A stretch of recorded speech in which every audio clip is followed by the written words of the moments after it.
Na wedstrijden in Spakenburg en Katwijk, waarin Harkemasse Boys wel een soort complimentjes kregen, maar uiteindelijk maar 2 punten. Maar dat je in geen muiden weer eens woen worden om de aansluiting te houden met de subtop. Dit is al na 3 minuten de vrije trap van Erik Rotman. En bij de tweede peel en dan waait die bal er in één keer in. Jacob de Vries voor shot en vol slooien op die bal. Het is onbedoeld een creërs doelpunt van Genemuiden, maar de bal weer droegen toch de Hudde Wien. Een ongelukkige start voor Harkemasse Boys, maar de ploeg ziet het aan de onval. Dit is Roel van der Meulen. Jouwt die bal aan Oebele Skokker. Skokker dan maar het eerste gevaar aan de kant van Harkemasse Boys. Maar Dijkstra met de crosspaas richting Dennis Krone. Krone gaat dan binnen terug bij Arjen Netjes. Maar het got wordt dan dichtroen terug Bremmer. De centrale verdediger van Genemuiden. Ja, maar die levert Samarien bij Van der Meulen. Barto in één keer op Skokker. En altijd daar rint het jer. Dan is er geen houden meer aan. Het supertrio van Harkemasse Boys. Het is de 1-1 van Oebele Skokker. Genemuiden is een ploeg die het vooral hammert van het collectief. Het is een ploeg die dit hier verrassend goed doet in de topklasse. Dit is trouwens een kans van Lip. Redding van Jacob de Vries. Dan de rebound van Van der Kolk. En nog een keer Van der Kolk. 3 keer, maar Genemuiden krijgt die bal er maar net in.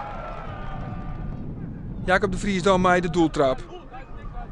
Boes kan die bal zomaar op het bast aannemen. En dan de paas richting Cornelia. Miscommunicatie erachterin. En Cornelia met de precisie van een timmerman. Prachtige lop. Maar ja, die miscommunicatie tussen het verdedigingsduo van Harkemasse Boys. Ale de Boer en Reinder Slager. Maar de doelman Jacob de Vries. Dat shot er vanzelfs net goed uit. Harkemasse Boys ziet het dan weer de onval. Geert op ziek. Naar de liekmakker. Via Tim Velten. Die gaat het duel aan. Mooi verdediger Rotman. Pittige oertreding van Rotman. Die had al eerder giel kregen. Wordt dit dan wellicht zien tweede jajer. Skiezochter Baks jouwt Rotman zijn tweede officiële waskoging. En Rotman, hij weet het al. Hij gaat de kleurkamer in. En Genemuiden maar dan verder mooi 10 man. Wat doe je het? Eerst de vrije trap. Voor Oebele Skokker indraaiend.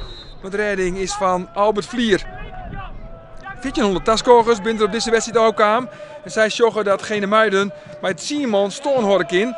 En er zijn nou en dan ook wel gevaarlijk uitkomen in. Zij is nou misschien slow optreden dit van Vellinga. Levert hij bij Lip, de Lemster. Die shot dan Martijn Jansen vrijsteen. Martijn Jansen in de 16 meter. Zijn vastzet wordt verjochting verloren door Reinder Slager. En dan verdwijnt de bal voor de 3e keer achter doelman Jacob de Vries.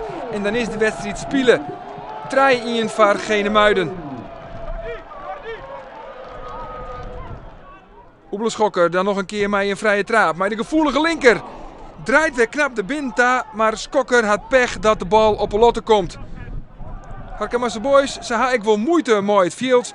Maar dat mooi absoluut geen excuus wezen. Het is een absolute off-day voor de boys. Zij zeer ik weer. Dan de kans voor Cornelia. Maar slimmer wordt het net. Harkemasse Boys verliest van Genemuiden met 3-1.